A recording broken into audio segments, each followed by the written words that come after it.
He said, then I will make up to you for the years that the swarming locusts have eaten, the creeping locusts, the stripping locusts, and the gnawing locusts. My great army which I sent among you. Others will say that the Lord will restore the years that the locusts had eaten. The cankerworm, the palmerworm, the caterpillar. Yes. Today we'll be looking at restoration. And I believe that as we enter the new means that the Lord is making all things new. He's bringing restoration unto our lives. Amen. Because it cannot be new from the old without a restoration. Amen. It's the Lord that restores us to that newness of life that He wants to give us. Thank you, Jesus. And I believe we've started in that restoration, in that newness, as the Lord is restoring all things unto you. He's restoring them unto Himself. Thank you, Jesus. You know, it's quite interesting in this passage that the Lord said that He will restore the years that the locusts had eaten. And quite interesting, many times we know that time does not go back. You can restore other things to a certain extent, but time is something that hits and goes up every time. But God is saying that He will restore the years. And when you look at it, He's working contrary to the laws of gravity, the laws of nature. And that is why He is God. He wants to bring restoration to the years that the locusts have eaten. You know, I was looking at that restoration,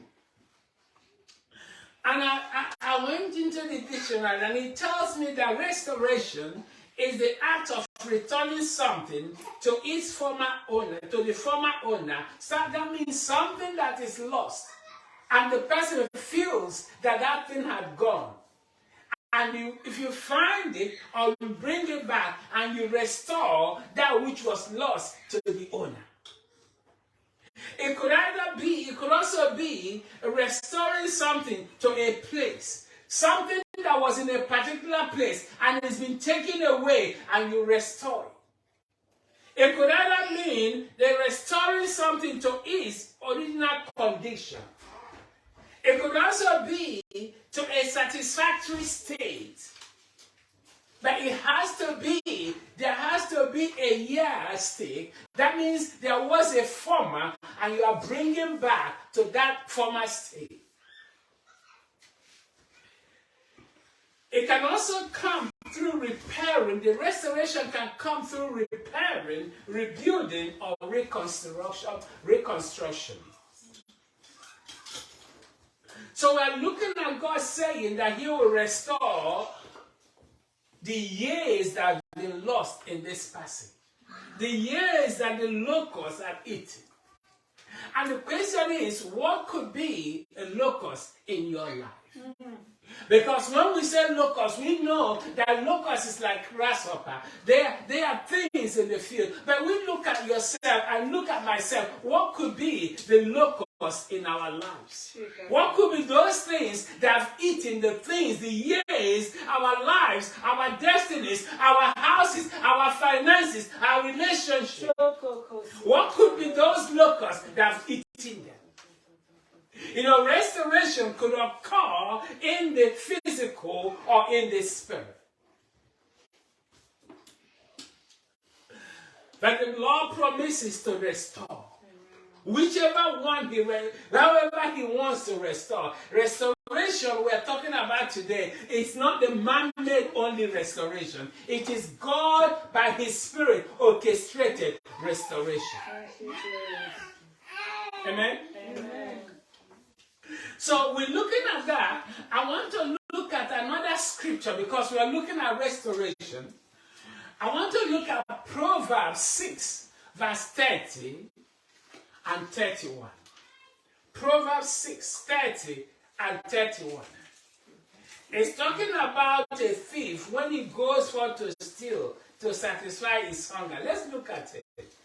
That thief should not be despised. Let's look at what the proverb says. Proverbs 6, 30, 31.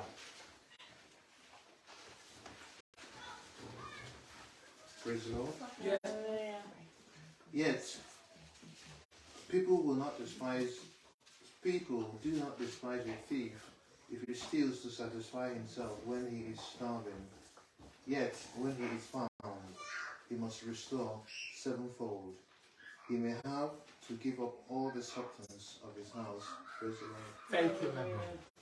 It says that people should not despise a thief. That means a thief that is going to steal to satisfy maybe his hunger. That means if you are hungry and you are in need, not that you want something, genuinely you are hungry and you go somewhere and to take something, if you are not caught, you can go free. However, if you go stealing, and even if you are hungry and you are caught, the Bible says that you will restore a sevenfold. There will be a sevenfold restoration. You will restore what you have stolen 7 times or sevenfold. Let's use the word sevenfold, because 7 times could mean 49 times. 49. Is that 7 times 7? Is that 49? Yes, sir. It could mean 49. But sevenfold is only the Lord that knows what the fold is. It could be 1,000,000 times. It could be 100 times. But it's only the Lord that knows. And He is the only one that determines the fold in your own circumstance. The Bible says when the thief is caught, that you will make to restore sevenfold. Even if it means selling all that he had in his own house. And even selling even in your house. But there has to be a restoration. You know, when you come at this and we say that the thief cometh not, but to do what? To steal, to kill, and to destroy. But that Jesus had come that we might have what? Life, and have it in abundance. So, if a thief comes and goes to steal, if it's caught, I want you to pay attention to the word, if it's caught. You know, many times we ask ourselves, the thieves in our lives, has the thief been caught? Yes. We know who the thief is. Because he comes not but two. And that one that came to steal, came to kill, and came to destroy. That's the thief. Whether it's restoration in the spirit or in the physical. If you have not caught the thief in the physical, you've caught the thief in the spirit. So we're looking at this, and I'm asking myself, God is saying that He is restoring the years. And many of us, we've lost things over the years. And God is restoring the years. That means He will stretch your life to relieve those years and begin to enjoy those things that you have lost. And how is that possible? Physically, naturally. But the Bible says God will do that. So I want to look at a scripture. And that scripture is from Job. I will tell the story. You know, in the book of Job, chapter 1, the Bible states that Job had misfortune.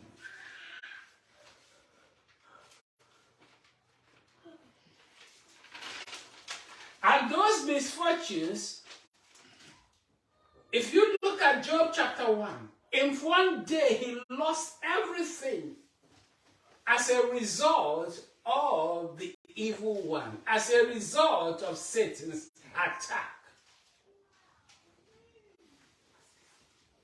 In one day, the Bible says that in chapter 1, that the Sabians came and destroyed and raided his farm and took all his asses and all his oxen. In another instance, they raided him and took the sheep, because the sheep were destroyed, were burned down because fire came from heaven. In chapter 1, this is from chapter 1. In another instance, the Bible says that the Chaldeans in 3 bands went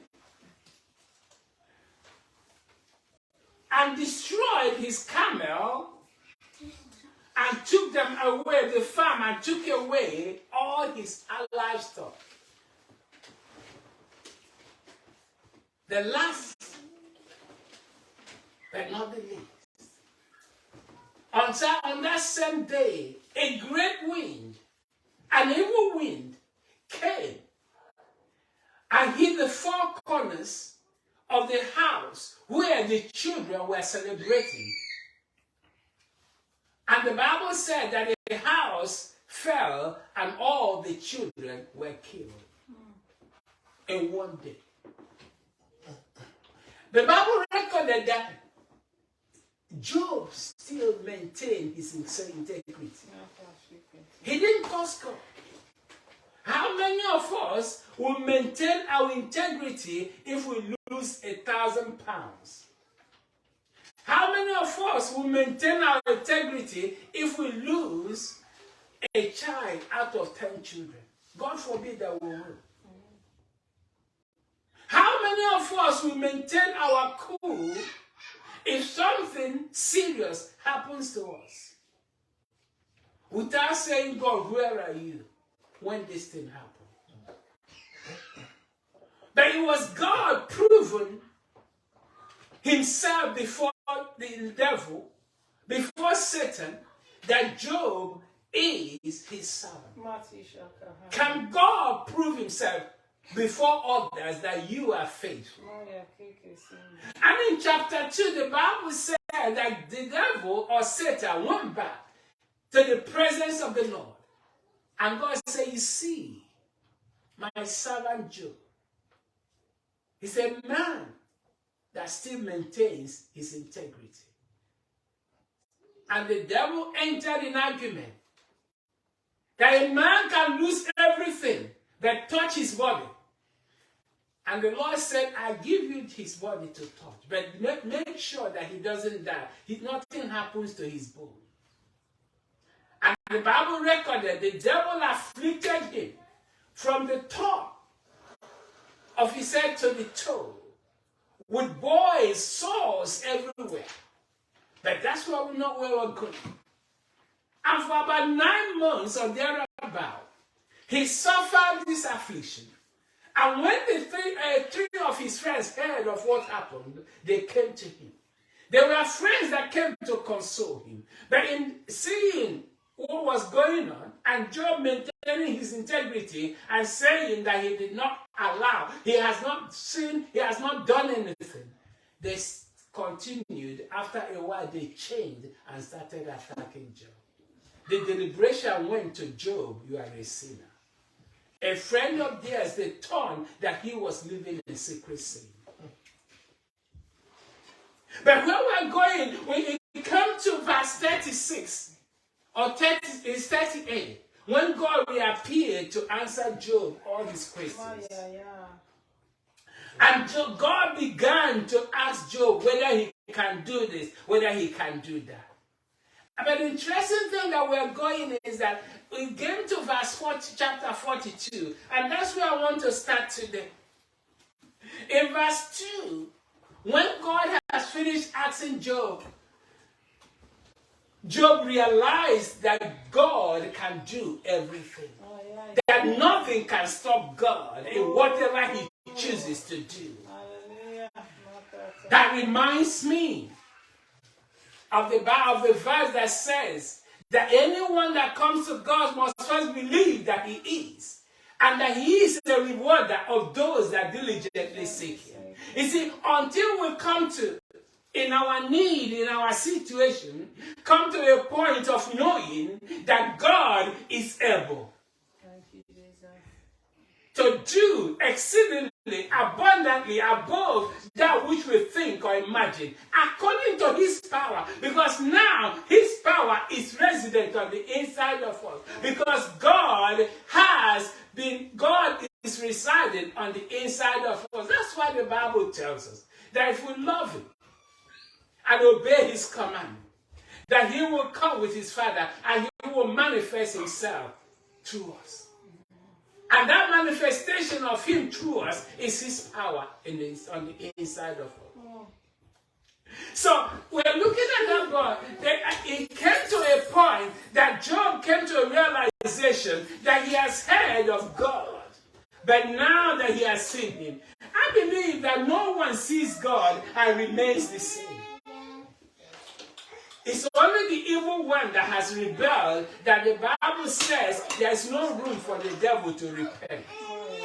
As far as we are alive, there is room for us to come back to Jesus. And that's why he died and paid the price we could not pay. So we are looking at Job 42. Where is Job?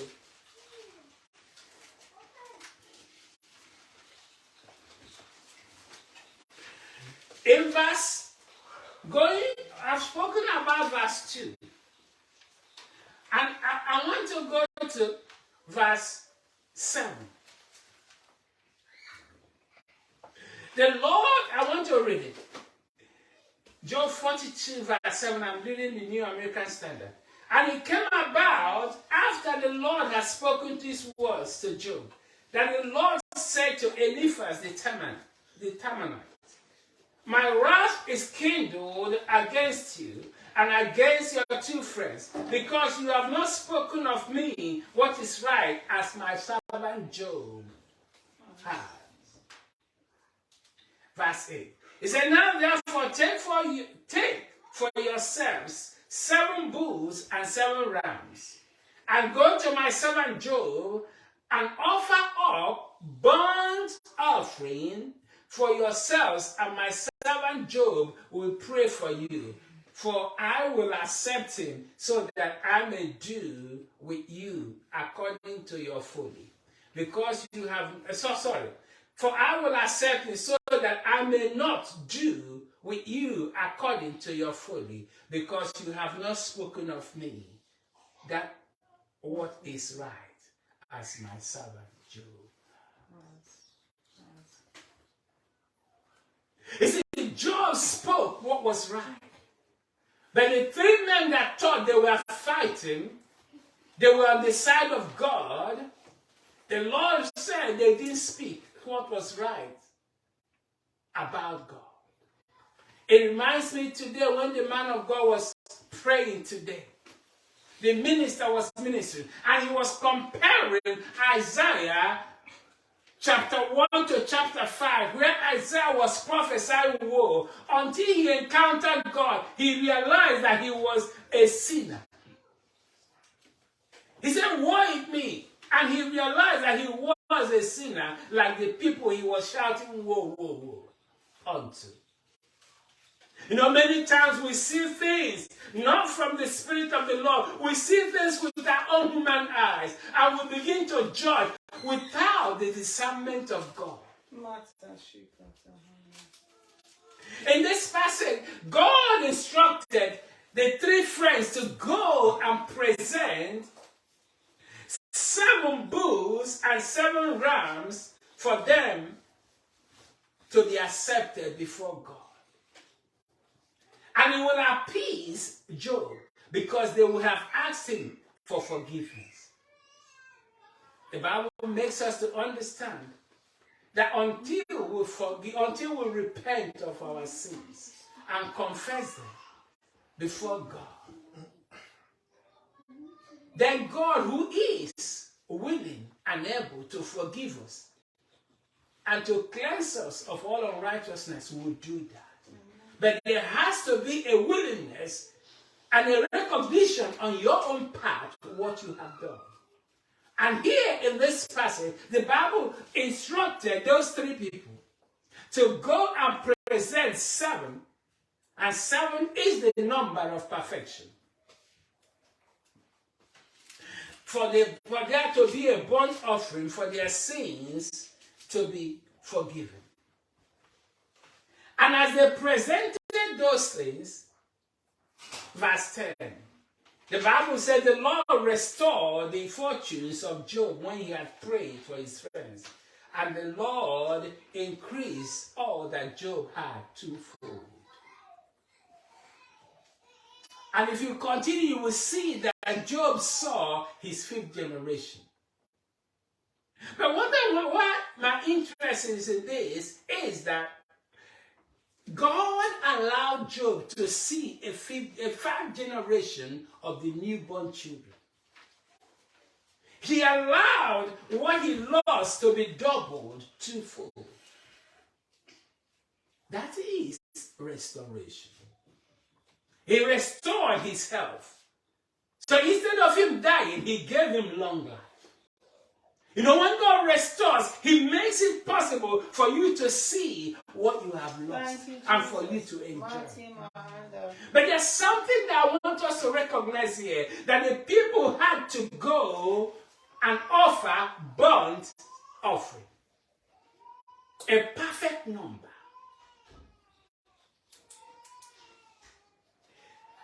And I want you to know that what was used were rams and bulls. That was what were used. But I want to go back and leave this and go back to another place. Remember the rams. We'll come to that. I want to go to Genesis 20. Genesis 20.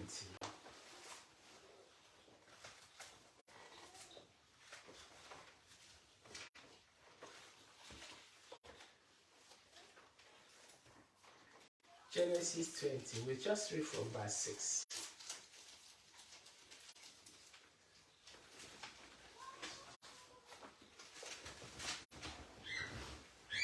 Praise the Lord. Yes, please. And God said to him in a dream, yes, I know what you did.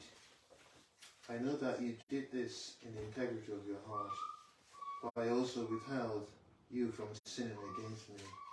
Therefore, I did not let you touch her. Continue, please. Now therefore, restore the man's wife, for he is a prophet, and he will pray for you, and you shall live. But if you do not restore her, know that you shall surely die, you and all who are yours.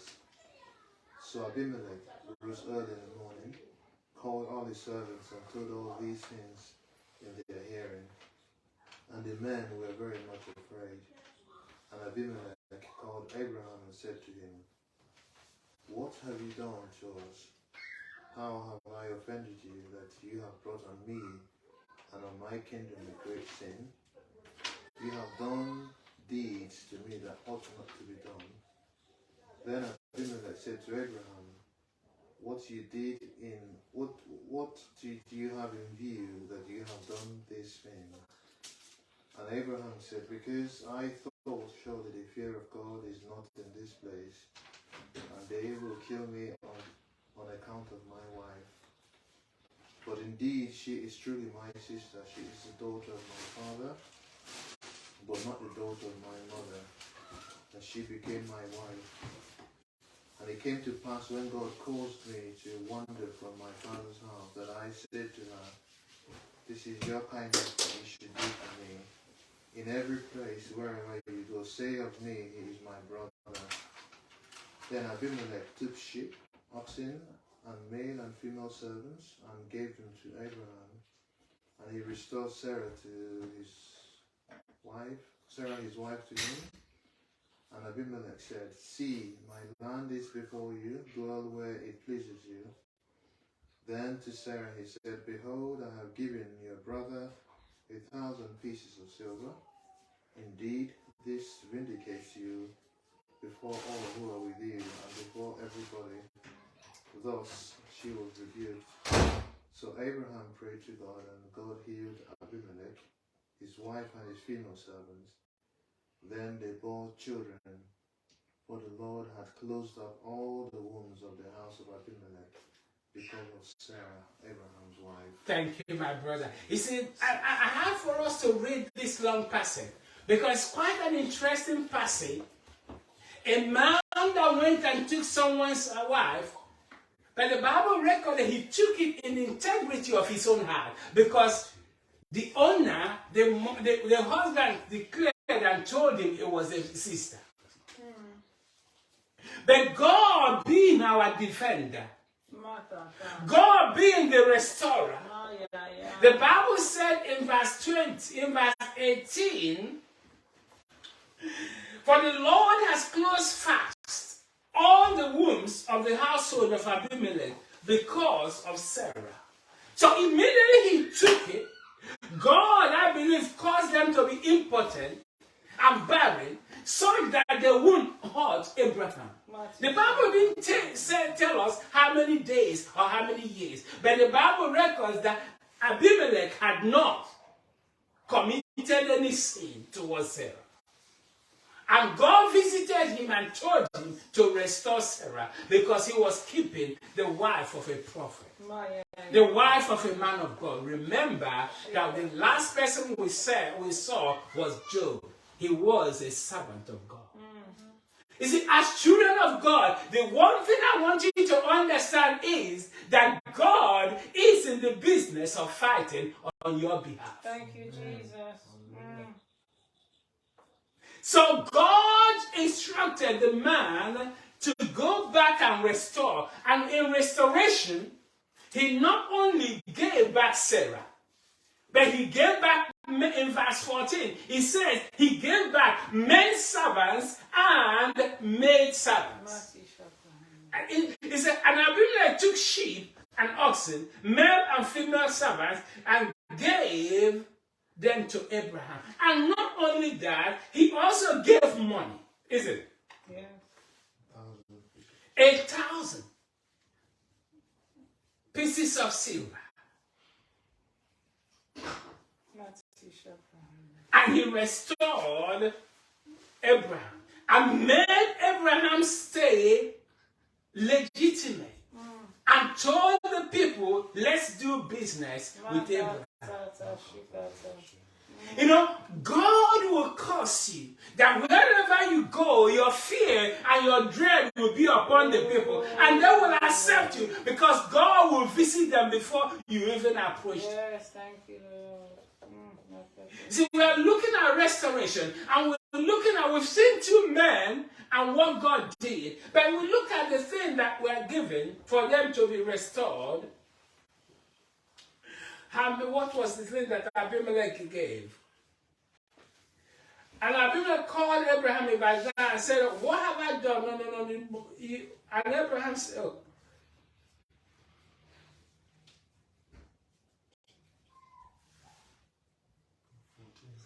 Yeah.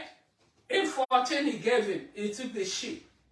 But we are looking at in this passage, there was something that was offered in those times to appease God is to use an animal.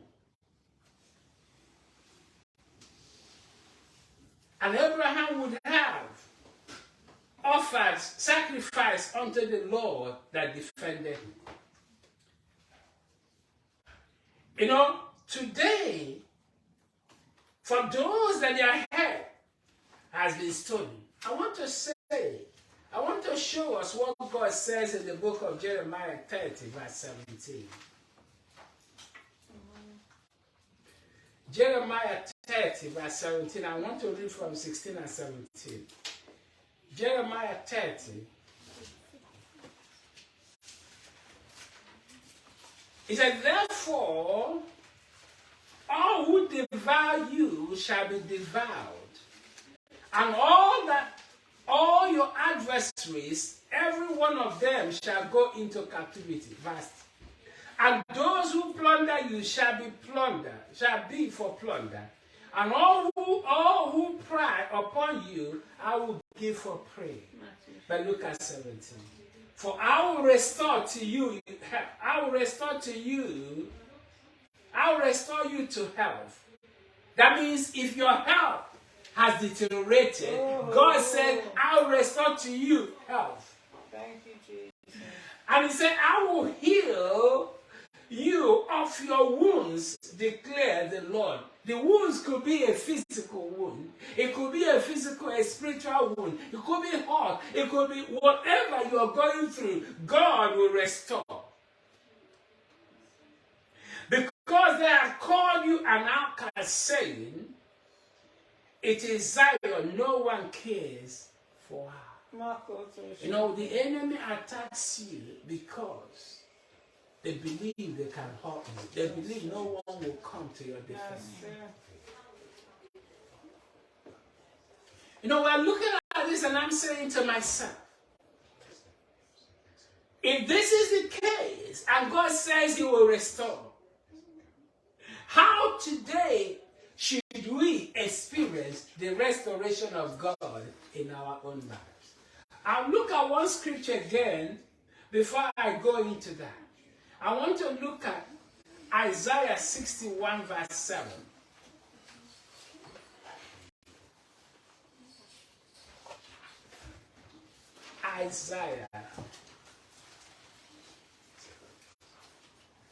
Isaiah 61 verse 7. Instead of your shame, you shall have double honor, and instead of confusion, they shall rejoice in their portion. Therefore, in their land they shall possess double. Everlasting joy be theirs. Everlasting joy shall be theirs. Praise the Lord. Thank you, my brother. You see, there are three things we see in this verse 7. Instead of shame, what will you experience? You will have double portion. Amen. And instead of humiliation, what will you have? You will have, they will shout for joy over their portion. He said, therefore, we will possess a double portion in our land. Amen. And what else? Everlasting joy will be ours. Hallelujah. This is the promise of God unto us. This is God's promise unto us. As the Lord has promised to restore years. You see, years can also be restored in our old age. Amen. And that's why Isaiah 40 verse 30, I think, 31 says that those that wait upon the Lord, that they shall renew their work, their strength, that they will mount with wings, or mount up on wings like eagles. They will walk. Run and not go weary. They will run. They will walk. I think they will walk. Let's see what he says. Maybe I've missed it. Isaiah 40, 31, sorry.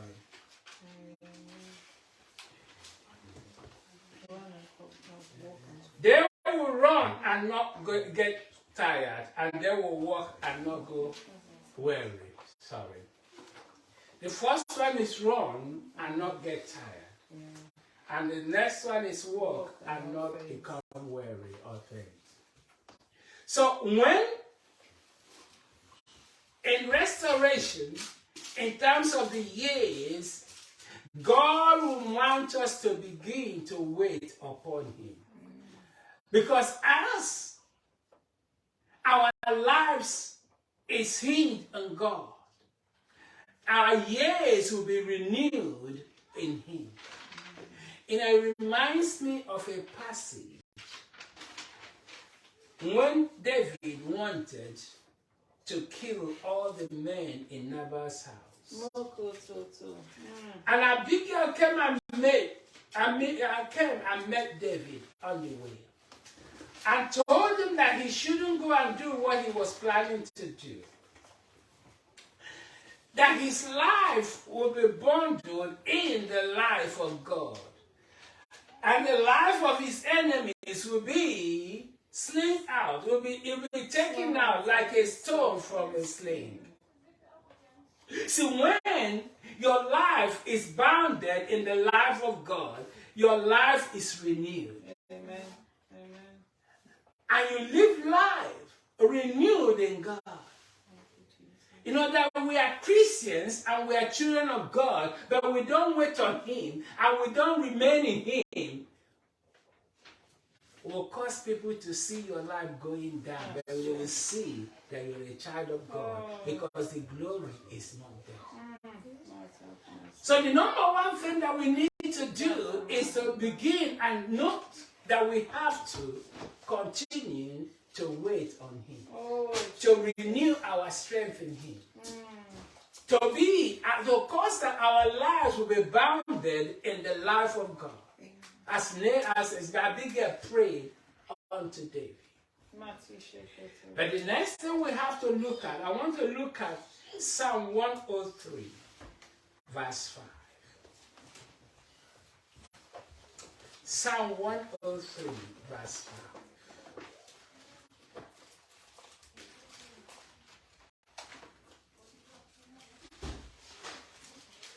Hallelujah. He said, it's the Lord that satisfies our years with good things, so that our youth is renewed like eagles. How? It's all about us knowing that he is the one that can do it and cause our youth to be renewed like that of an eagle. Yes. I was researching and I was meant to understand that eagle is one of the longest lived birds that can live. It can live up to 80 years, 70 years. After 40 years, it can go and hibernate for many months. That the beak and everything will be renewed and will come back afresh, refreshed, as if nothing has happened, and start over to live life. So one thing I want us to catch from these passages that we read, in that of Job, the Bible likened and told us that the children, that the friends presented what?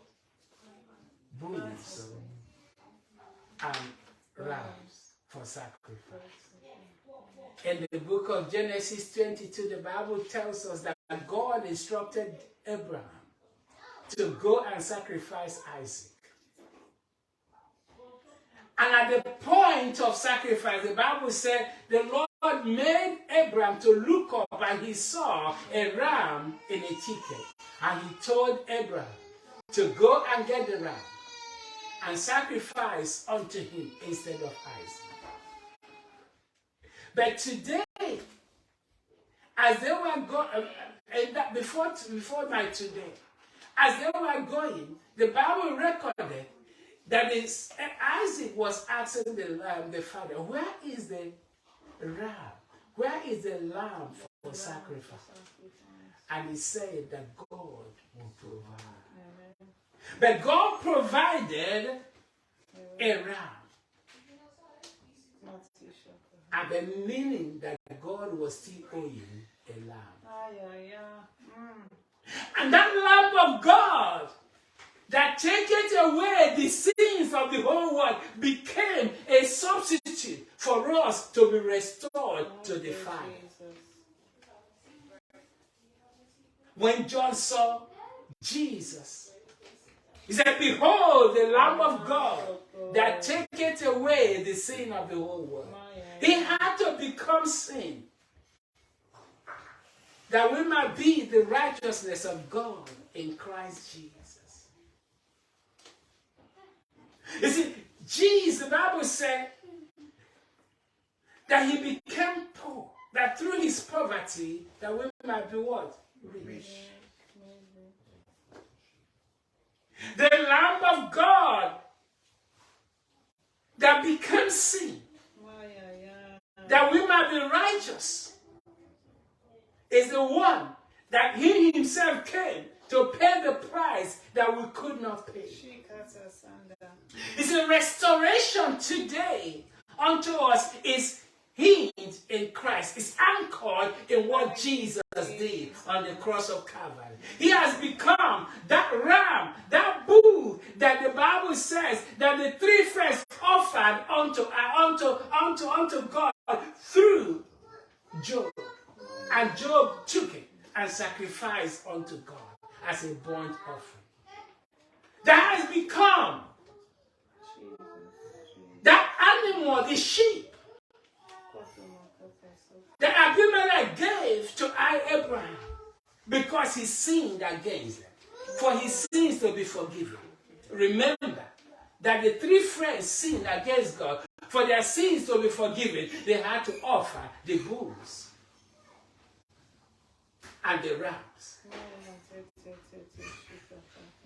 Abimelech sinned against God. For his sin to be forgiven, he had to offer a sacrifice that was given unto God. Today, our sins, for many of us that have not accepted what Jesus did on the cross of Calvary, he himself that became sin. And that's why the Bible said that when he was on the cross, he cried, my God, why hast thou forsaken me? Because he was having on himself the sin of mankind, of the whole world. He nailed it on that cross. And because our God, our Father, cannot behold iniquity, he cannot go back.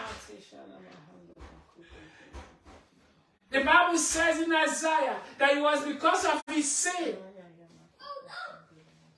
that has separated us from God. Because his eyes cannot behold them and his hands cannot touch us. Because it's not that he's too short to sin. It's not that his eyes cannot see. But his sin has become something, a chasm that has separated us from God.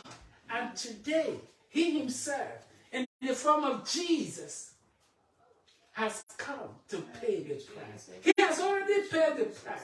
But he's looking unto you. Because if he is the one that died and through his poverty that you might become rich, he wants to restore. He is the one that paid the price for your health. He wants to restore health. Thank you, Jesus. Thank you, Jesus. He is the one that the Bible says that he has become the door that men go in, that you go in and come out to find pastor. He has become the door to your salvation. Thank you, Jesus. I want to read only one scripture. And that is taken from the book of 1 Timothy chapter 2.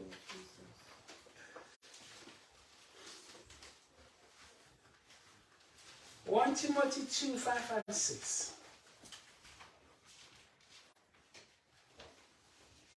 Jesus is the rest. Yes. 1 Timothy 2, verse 5 and 6. For there is one God, and there is one who brings God and mankind together, the man Jesus Christ, who gave himself to redeem all mankind. That was the proof at the right time that God wants everyone to be saved. Amen. Amen. Thank you very much.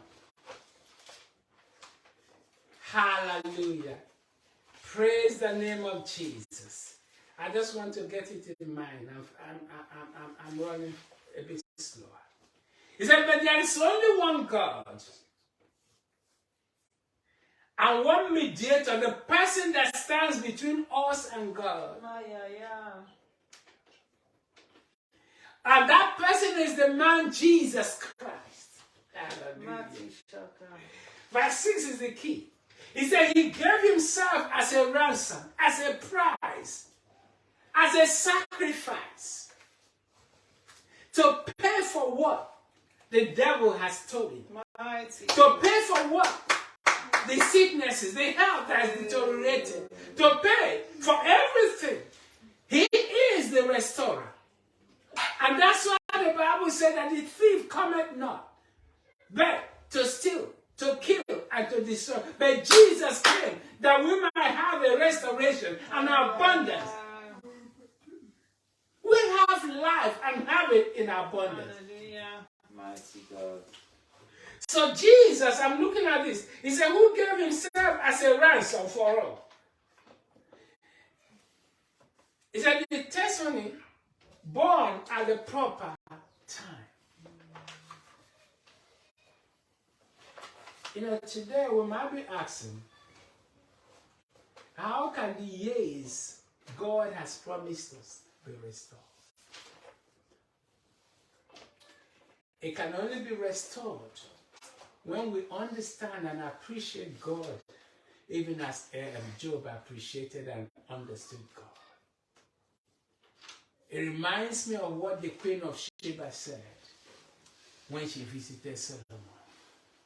He said, I've heard what was told me in my town about you, but now I've come. What I saw, what she saw was more than twice, 3 times, 10 times more than what she heard. Job heard about God. And he was proclaiming and talking about God based on what he has heard.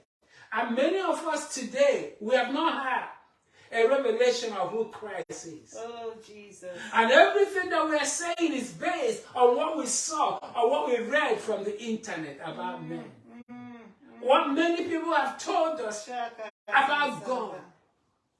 But God wants you to experience it. Oh, Jesus. He wants you to know him. Like Job that knew that God can do everything. That no one can stop him in whatever he chooses to do. You know, I started by saying that if you come to God, you must believe that he is. He said, God is not a God that man can find out. His ways are past finding out. You can't discover who God is. He is the all-knowing. He is the all-powerful. He is the all-seeing one. It's just like us saying that an ant can sleep on the bed that we can sleep on and cover that bed. One ant. Oh. But the ant is even big compared to our God. I'm not comparing an ant to our God. But imagine the person that the Bible says he fills the heaven and the earth. Imagine the person that the Bible says he created the heaven and earth. Everything in it within 7 days. And you are trying to discuss about God and to tell yourself why he was wrong and why he was right. I want you to be like Job. Oh, yeah. And ask God to reveal himself to you. That you will understand a bit about him, not all about him. Oh, Jesus. And you will know that he can make all things new in your life. That he will restore the years, he will restore your health, he will restore your finances, and he will restore your marriages, relationships, everywhere you want him to restore. He is able. Today,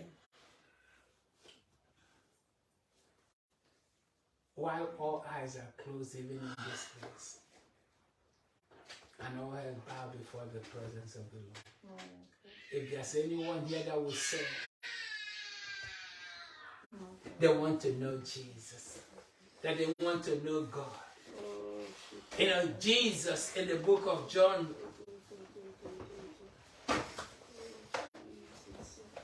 chapter 16 and chapter 14. He was talking to them about who he was. Is that John chapter 6? Sorry, I said John chapter 6. And Thomas was saying, show me the Father that I will know him. Is that John 6?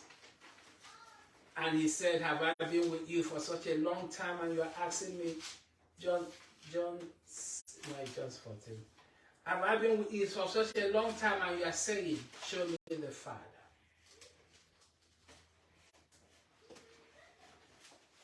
Today, Jesus wants to reveal himself to you. Oh, yeah. And you can only reveal it as you come by faith. Mighty God. As you ask him to become your Lord and Savior.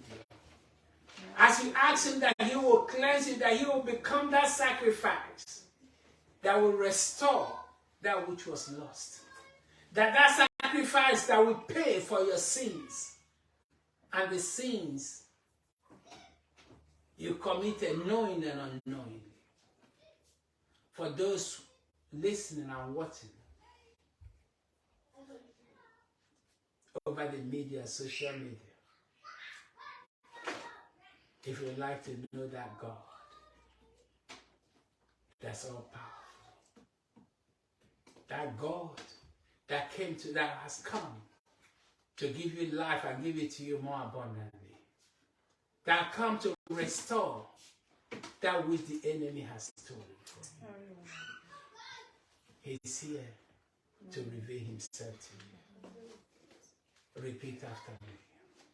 Say, Lord Jesus. Lord Jesus, I've heard about you, I've heard about you, but I don't know you. I don't know you. Today, Today, I come to you. I come to you. Reveal yourself unto me. Reveal yourself unto me. Make me Make me to be to be your child. your child. Cleanse me Cleanse me from my sins. from my sins. Forgive me Forgive me of those things of those things that I've done that I've done that has not given you glory. that's not giving you glory. Forgive me Forgive me for rebelling for rebelling against you. against you. Let your blood Let your blood wash away wash away every sin, every iniquity, every transgression. every transgression. Make me Make me a brand new a person brand new person you. in you. Let me pray for you. Father, for those that have prayed this prayer, I ask my Father in the name of Jesus that you will keep them as my Lord Jesus said, that he kept everyone that you gave him by the power that is in your name. Amen. Keep them by the power that is in the name of Jesus. I ask, oh God, that you fill them with your spirit and bring a restoration of life, a restoration of savor. Put on them a new garment, and let their odor, let their fragrance change. Father, we bless you.